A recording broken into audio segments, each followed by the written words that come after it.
Sweety, ఈ night నువ్వు మా దగ్గరే పడుకో తల్లి, సరేనా?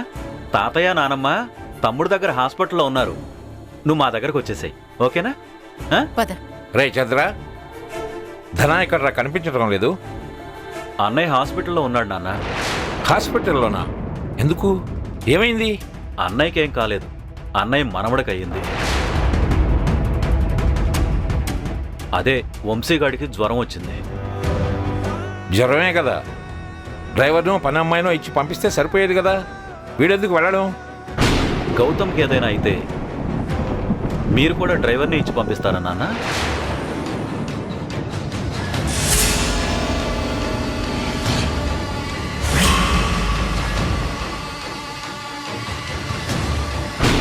పోనీ యూకేలో ఉన్న మీ ఇంకో మనవడు దీపక్ ఏదైనా ప్రాబ్లం వస్తే డ్రైవర్ నుంచి పంపిస్తారా? నోరు మూస్తావా?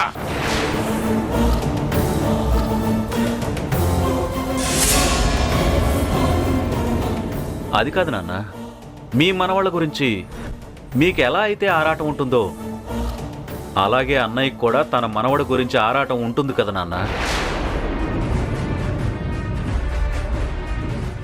నాన్న,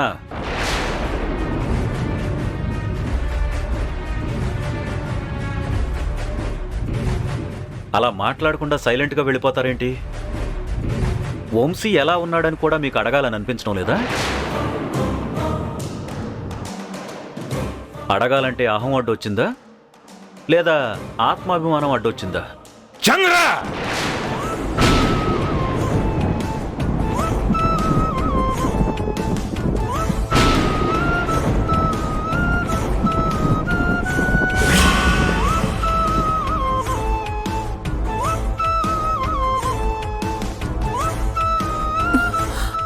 ఏమండి, ఏంటండి ఆ మాటలు?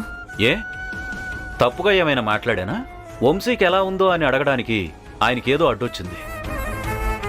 వంశీ ఎలా ఉన్నాడో ఏంటో అని నేను చెప్తానని అనుకున్నాడు. నేను చెప్పకపోయేసరికి అడగలేక సతమతం అవుతున్నాడు. నాన్న, వాడు బాగానే ఉన్నాడు. డెంగ్యూ ఫీవర్ అన్నారు డాక్టర్లు. ప్లేట్లెట్స్ ఎక్కిస్తున్నారు. బ్లడ్ కొంచెం తక్కువగా ఉందంట. ఫ్రెష్ బ్లడ్ సెల్స్ ఎక్కిస్తే డాక్టర్లు మంచిదని చెప్పారు. నాన్న, వాడిది మీ రక్తమే. అంటే నేను మీ వారసత్వం గురించి మాట్లాడడం లేదు. అది ఎలాగూ DNA టెస్ట్ ద్వారా తెలిసిపోయింది. నువ్వు ఒప్పుకున్నా ఒప్పుకోకపోయినా వాడెప్పటికీ నీ వారసుడే. కానీ విచిత్రం ఏంటంటే నాన్న, ముందు పుట్టిన అన్నయ్యకి నాకు, తర్వాత పుట్టిన రాకేష్, గౌతమ్, దీపక్లకు మాకెవ్వరికీ రాని మీ ఓ నెగిటివ్ బ్లడ్ గ్రూప్ వాడికి మాత్రమే వచ్చింది.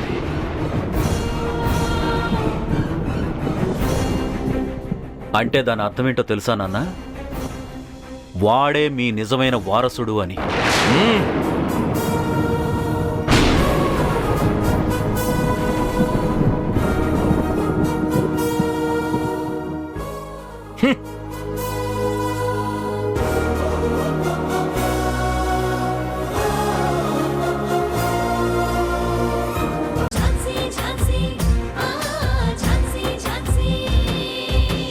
మా అమ్మ నాన్న నాకు టైం ఇవ్వలేదు, నన్ను పట్టించుకోలేదు అని చెప్పడం ఇప్పుడున్న జనరేషన్కి ఒక ఫ్యాషన్ అయిపోయింది. నీతో 24 గంటలు మీ అమ్మ నాన్నలు స్పెండ్ చేయకపోవచ్చు, కానీ 24 గంటలు నీ గురించి ఆలోచిస్తారు, నీ భవిష్యత్తు గురించి ఆలోచిస్తారు. ఏదో కాస్త ఒంటి మీదకి కండొచ్చింది, తెలివొచ్చింది అని హీరోలా ఫీల్ అయిపోతున్నావా ఏంటి? నేనేమి హీరోలా ఫీల్ అవ్వట్లేదు.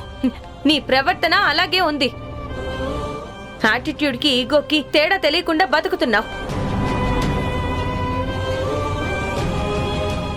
అమ్మ నాన్నల్ని ప్రత్యక్ష దైవాలు అంటారు, నువ్వు అలాంటి వాళ్ళని నిందిస్తున్నావు.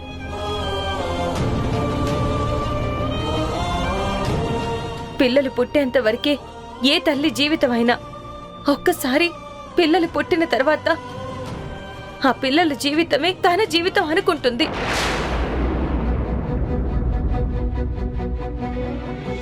ఉద్యోగం చేసినా, ఇంకొక పని చేసినా, హౌస్ వైఫ్ గా ఉన్నా, రూపాయి సంపాదించినా అన్ని తన పిల్లల్ని దృష్టిలో పెట్టుకునే చేస్తుంది. తెలుసా నీకు?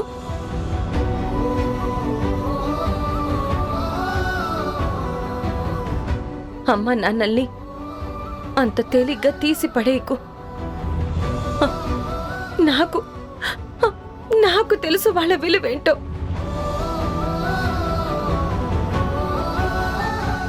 ఎందుకంటే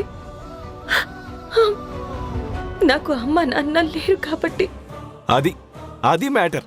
నీకు లేరు కాబట్టి నువ్వేదేదో ఊహించుకొని పుస్తకాల్లో చదివి సినిమాల్లో చూసి అది నిజం అనుకుంటున్నావు. కానీ రియాలిటీలో వేరు. నేను నిజంగానే నా తల్లిదండ్రుల ప్రేమ పొందలేదు. అందుకే నేను ఇలా మాట్లాడుతున్నాను. అందుకే నా బాధ అంతా. దీపక్, నువ్వు చాలా తప్పుగా ఆలోచిస్తున్నావు. నో, ఇన్ని రోజులు నువ్వైనా నన్ను అర్థం చేసుకున్నావు అనుకున్నాను. కానీ నువ్వు కూడా నన్నే నిందిస్తున్నావు. నాదే తప్పన్నట్టుగా మాట్లాడుతున్నావు. నేను నీ దగ్గర ఉండలేను. నేను వెళ్ళిపోతాను. I'm sorry. వెళ్ళిపో, వెళ్ళిపో.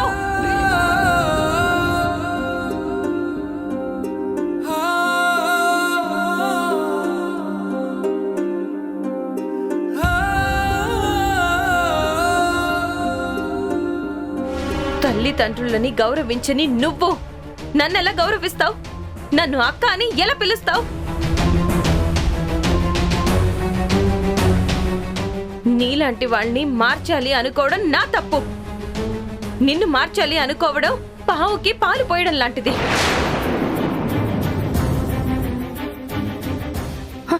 అక్క,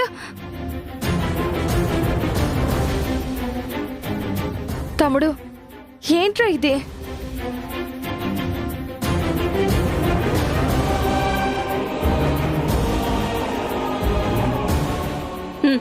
తీసుకో, వెళ్ళు.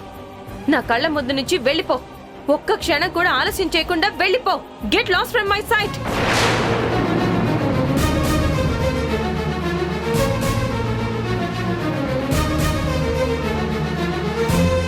అక్క, అసలే గాయాలయ్యున్నాడు.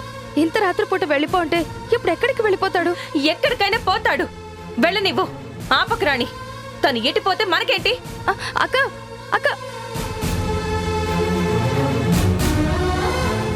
తమ్ముడు.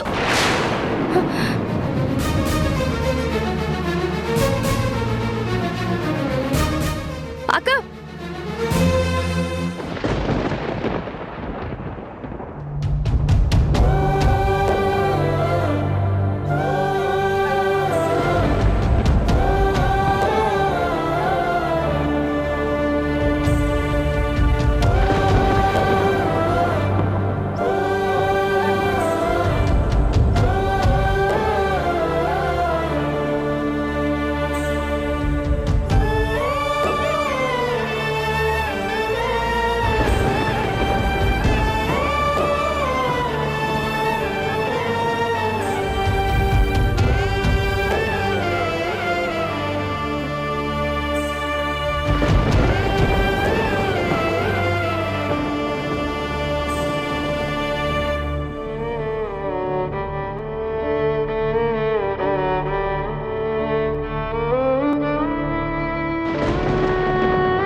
దీపక్, దీపక్, కారు ఇక్కడ ఎందుకు ఆపమన్నావు? రశ్మి ప్రసాద్ నా కొడుకు దీపక్ ఇక్కడెక్కడ ఉన్నట్టు అనిపిస్తుంది. దీపక్, దీపక్,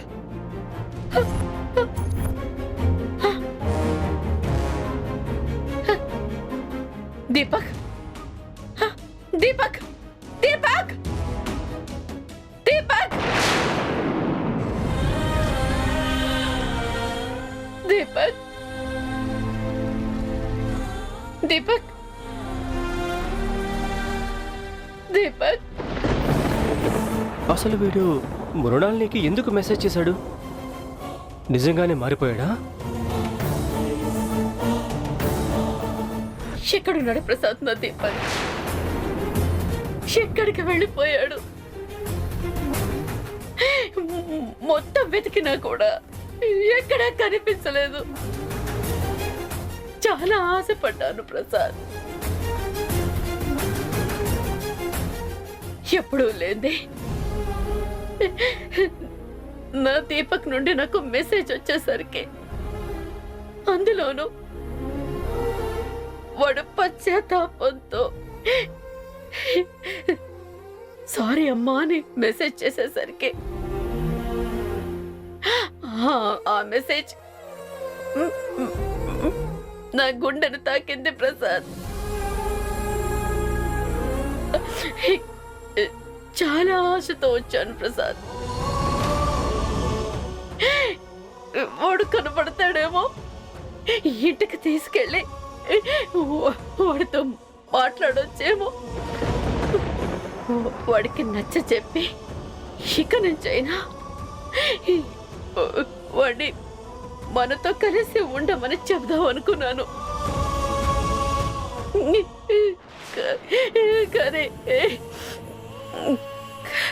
కానీ వాడు ఎక్కడా కనిపించలేదు. ఏంటి ప్రసాద్ ఈ కర్మ?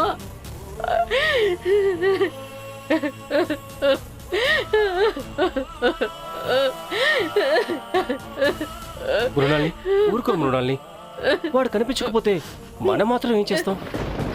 అది కాదు ప్రసాద్, మరి వాడే కదా మెసేజ్ చేశాడు, నువ్వు కూడా చూసావు కదా. మృణాల్ని వాడు మత్తులో ఎవరికో చేయబోయి నీకు చేశాడేమో. అవునా? అయితే అయితే వాడు నిజంగానే మారిపోలేదా? ఎందుకు మారతాడు మృణాల్ని? అంత తొందరగా ఎలా మారతాడు?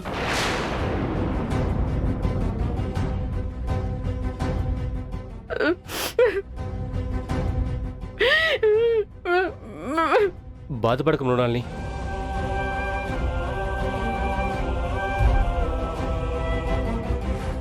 బాగా లేట్ అయింది, 10 ఇంటికి వెళ్దాం. లే మృణాల్ని, 10 ఇంటికి వెళ్దాం.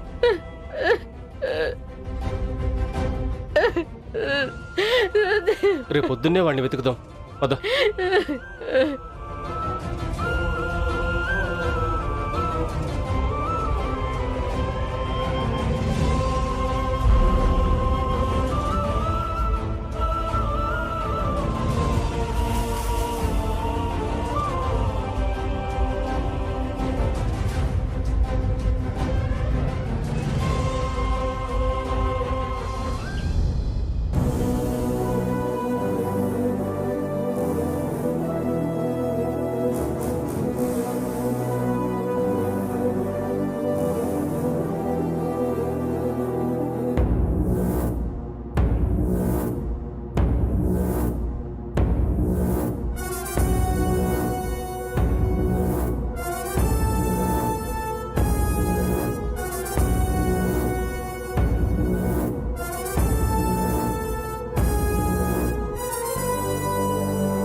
నా క్లయింట్ ఎవరి మీదైతే హత్యా ప్రయత్నం చేశాడు అంటున్నారో అతనికి క్లియర్గా కుడి భుజం పైన గాయమైంది. తన వెనక నుండి ఒక కుడి చేతి వాటం ఉన్న వ్యక్తి దాడి చేస్తేనే అలా గాయం అవుతుంది. కానీ నా క్లయింట్ వెంకట్రెడ్డి లెఫ్ట్ హ్యాండెడ్, ఎడమ చేతి వాటం కలవాడు, రైట్ హ్యాండెడ్ పర్సన్ కాదు. ముందు నడుస్తున్న ఒక వ్యక్తిని వెనకాల ఉన్న వ్యక్తి కత్తితోనూ లేక కొడవలితోనూ ఇక మరేదైనా ఆయుధంతోనూ కుడి చేతి వాటం వాడు కొడితే కుడి వైపే తాకుతుంది. అదే ఎడమ చేతి వాటం ఉన్నవాడు కొడితే ఎడమ వైపే తాకుతుంది. దీనికి పెద్ద రాకెట్ సైన్స్ ఏమీ అవసరం లేదు. కామన్ సెన్స్ ఉంటే చాలు. విత్ యువర్ పర్మిషన్ నేను మీకు డెమో చూపిస్తాను. Okay, go ahead. Thank you your honour. Ranjith ఇలారా. Okay madam. ఇలా వచ్చి నుంచో. ఇక్కడ కాదు, అటువైపు నుంచో. అతని దగ్గర కాదు, ఇలా నుంచో.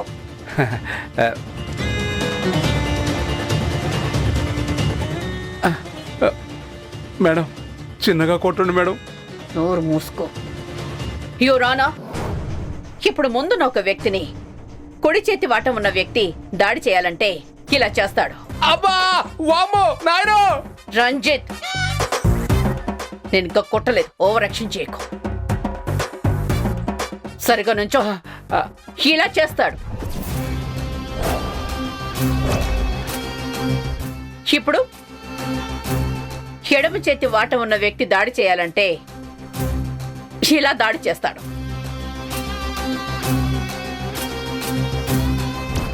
రంజిత్, వెళ్ళికొచ్చు. నా క్లయింట్ ఎడమ చేతి వాటం వాడు కాబట్టి సదరు వ్యక్తిని దాడి చేస్తే ఎడమ భుజం వైపు గాయం అవుతుంది. కానీ కుడి భుజం వైపు ఎందుకు అవుతుంది? అలాగే నా క్లయింట్ మీద హత్యా ప్రయత్న అభియోగం చాలదు అన్నట్టు సంతకం ఫోర్జరీ చేశాడు అన్నది ఇంకొక అభియోగం. నా క్లయింట్ ఒక చదువు రాని మొద్దు. రాయడం కాదు కదా, పెన్ను పట్టుకోవడం కూడా చేత కాదు. అలాంటి వాడు సంతకం ఫోర్జరీ ఎలా చేస్తాడు? ఆ ఫోర్జరీని కప్పిపుచ్చుకునేందుకు హత్యా ప్రయత్నం ఎందుకు చేస్తాడు? ఇదంతా ఒక కట్టు కథలా ఉంది యువరానా.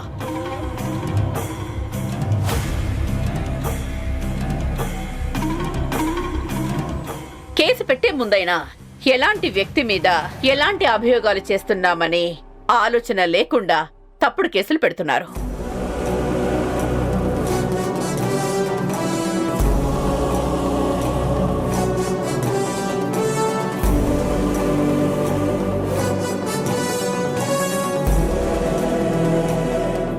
యువరానా, లెఫ్ట్ హ్యాండ్ వాడు కుడివైపున బలంగా కొట్టలేడు.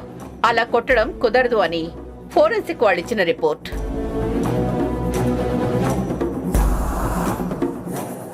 That's all your honour.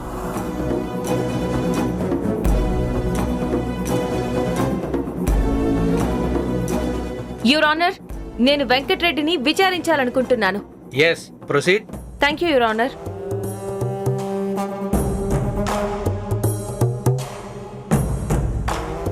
Hello. Hello, మీ పేరు? వెంకటరెడ్డి మేడం. ఐఎమ్ ఝాన్సీ.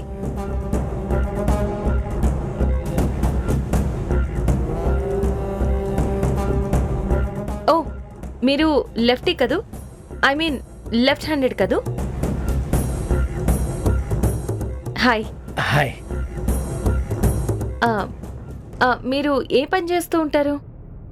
ఏం చేయను మేడం. మరి బతకడానికి ఎలా? నాకు చాలా పొలాలు, స్థలాలు ఉన్నాయి. కౌలు మీద, అద్దె మీద డబ్బులు వస్తుంటాయి. మ్మ్. కొంచెం ఈ పేపర్స్ పట్టుకుంటారా?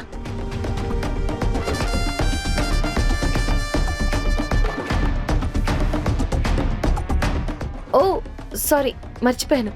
మీరు లెఫ్ట్ హ్యాండెడ్ కదా? ఆ, థ్యాంక్ యూ. మీకు చిన్నప్పటి నుంచి ఎడమ చేతి వాటం అలవాటా, లేకపోతే మధ్యలో అలవాటు వచ్చిందా? మధ్యలో ఎందుకు అలవాటు వస్తుంది మేడం? చిన్నప్పటి నుంచి ఎడమ చేతి వాటమే. అంటే అన్ని పనులు మీరు ఎడమ చేత్తోనే చేస్తారా? అవును మేడం. అంటే అన్ని పనులు? అవును madam.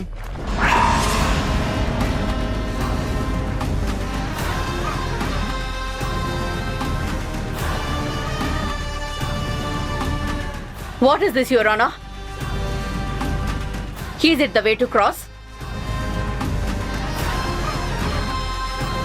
Jhansi, Jhansi, Jhansi, Jhansi.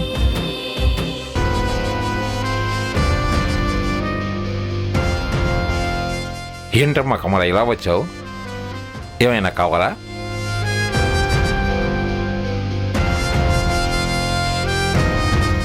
మాట్లాడవేంటమ్మా? ఏమైనా కావాలా? చెప్పు, పర్వాలేదు. ఏదైనా ఇబ్బంది ఉంటే చెప్పమ్మా. మావయ్య గారు, నేను ఈ ఇంటికొచ్చినప్పటినుంచి ఏనాడు ఇది కావాలని నేను మిమ్మల్ని అడగలేదు. మీ ఇష్టానికి వ్యతిరేకంగానూ నడవలేదు. మీరు గీసిన గీతని ఎప్పుడూ దాటలేదు. మీ పరువు ప్రతిష్టలకి భంగం కలిగేలా ఎప్పుడూ నడుచుకోలేదు. నేను మిమ్మల్ని నా కన్న తండ్రిలా భావించి మీ మాటే వేదవాక్కులా బతికాను. ఇప్పుడు అవన్నీ ఎందుకమ్మా?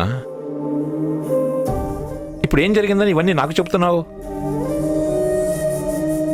నువ్వెలాంటిదానివో నాకు తెలియదా? ఇదంతా కాదు. నీకేమైనా ఇబ్బంది వచ్చిందా? ఏమైనా డబ్బు కావాలంటే చెప్పమ్మా, ఇస్తాను. ఎంత కావాలో చెప్పు.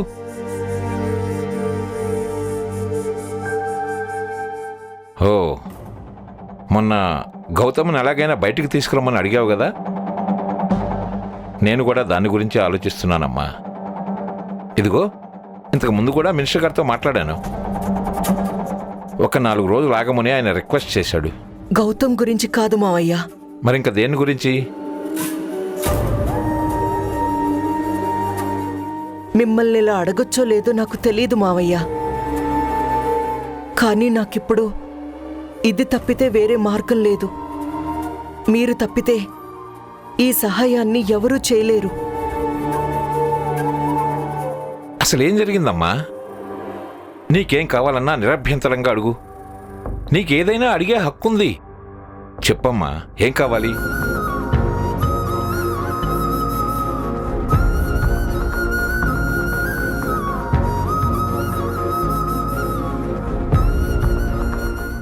మావయ్య, మీరు ఎన్నో ఆర్గనైజేషన్లకు చారిటీ ఇచ్చారు. ఎంతో మంది అనాథలకు మీరు దానం చేశారు. ఎన్నెన్నో సేవా కార్యక్రమాలు చేశారు. తెలిసిన వాళ్ళకి, తెలియని వాళ్ళకి ఎందరికో మీరు సహాయం చేశారు. అలాగే వంశీని కూడా వాళ్ళందరిలో ఒకడు అనుకోండి. వాడు మీ మనవడు కాకుండా ఉండి ఎవరో అనామకుడైతే సాయం చేసేవారు కదా మావయ్య. మీ వంశస్థుడు అవ్వడమే వాడు చేసుకున్న తప్పో పాపమో నాకు తెలీదు. కానీ వాడిప్పుడు చాలా క్రిటికల్ కండిషన్లో ఉన్నాడు. నోరు తెరిచి మాట్లాడడం లేదు. ప్లేట్లెట్స్ పడిపోయాయి. డాక్టర్ బ్లడ్ ఎక్కించాలని చెప్పారు. కానీ మ్యాచ్ అయ్యే బ్లడ్ దొరకట్లేదంట. వాడిది మీది ఒకటే రక్తం మావయ్య. మీ బ్లడ్ గ్రూపే వంశీ బ్లడ్ గ్రూప్ కూడా. మీరీ వయసులో బ్లడ్ ఇవ్వచ్చో లేదో నాకు తెలీదు. కానీ ఒకవేళ ఇవ్వచ్చో అంటే మిమ్మల్ని ఒకటి అడుగుతాను మావయ్య. వంశీని బతికించండి. స్టోరేజ్ బ్లడ్ కంటే డైరెక్ట్గా డోనర్ ఇస్తే మంచిదని డాక్టర్ చెప్పారంట. వంశీకి రక్తదానం చేసి వాణ్ణి కాపాడండి మావయ్య. ఇప్పుడున్న పరిస్థితుల్లో మీరు తప్పితే నాకు సహాయం చేయగలిగిన వాళ్ళు ఎవ్వరూ లేరు.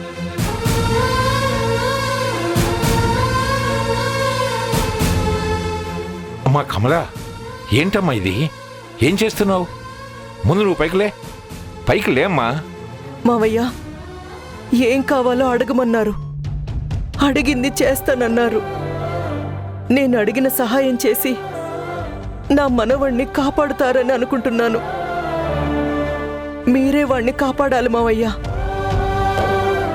వాళ్ళు నా కొడుకుని చూసుకొని బతుకుతున్నాను.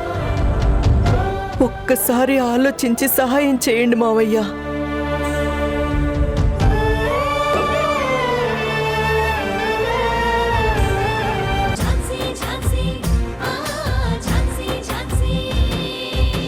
నన్ను దిగజార్చిన వాడైనా, నన్ను నిరాకరించిన వాడైనా, ఎవరైనా సరే వచ్చి నా ఇంటి తలుపు తడితే ఖాళీ చేతులతో పంపించను.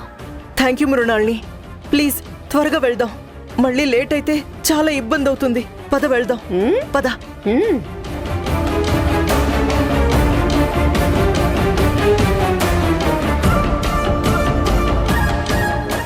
వదినా హా?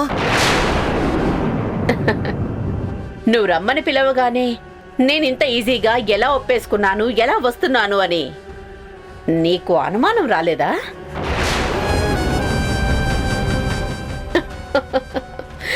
పిచ్చి వదినా, నేను వస్తోంది నీ కోసం కాదు, నీ మనవడి కోసం, అంతకంటే కాదు. ఆ ఝాన్సీ కోసం వస్తున్నా. ఆ ఝాన్సీ కోసమే రక్తమిస్తాను.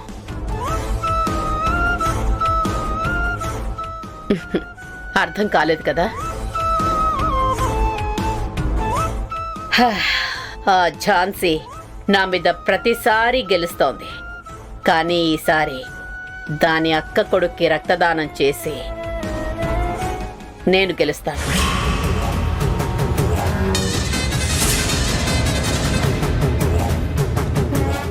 వృత్తిపరంగా గెలుపోటములో ఎవరికైనా సహజం.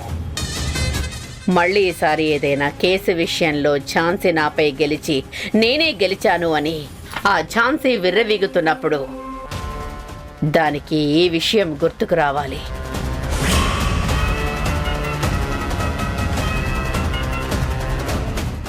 తన అక్క కొడుకు నా దయా దాక్షిణ్యాల మీద బతికాడన్నది గుర్తుకు రావాలి.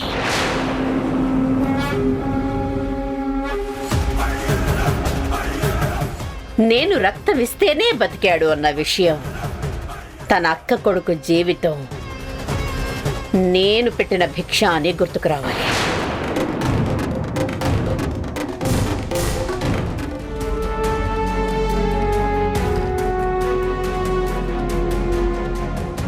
Excuse me, patient name Vamshi. ఎక్కడున్నారు? ఫస్ట్ ఫ్లోర్ రైట్ సైడ్ ఐసీయూలో ఉన్నారు. ఫస్ట్ ఫ్లోర్ అంట. పద వెళ్దాం. పిన్ని, స్వీటీ, వంశీకి ఎలా ఉంది? ఏమైంది? చాలా భయంగా ఉంది పిన్ని. అక్క.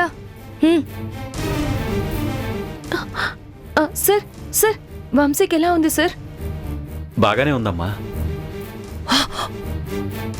ఏమండి రా. ఏమండి ఇప్పుడు ఎలా ఉంది వాడికి? బాగుంది కమలా, ఇప్పుడే బ్లడ్ ఎక్కిస్తున్నారు. బ్లడ్?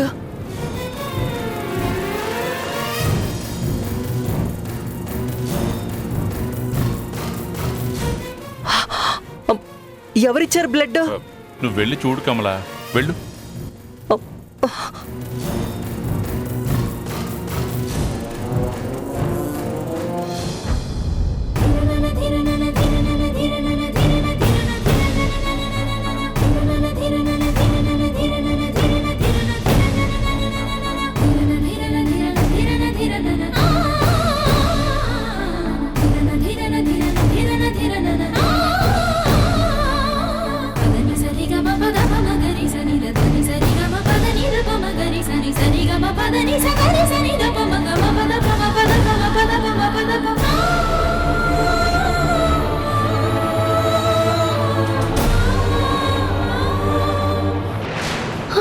మావయ్య,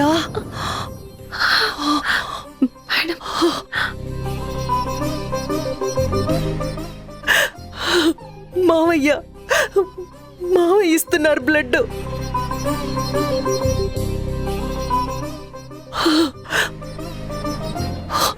అమ్మ ఝాన్సీ, వాడికేం కాదు.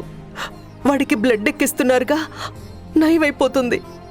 వాడికేం కాదు. పద వెళ్దాం. పద.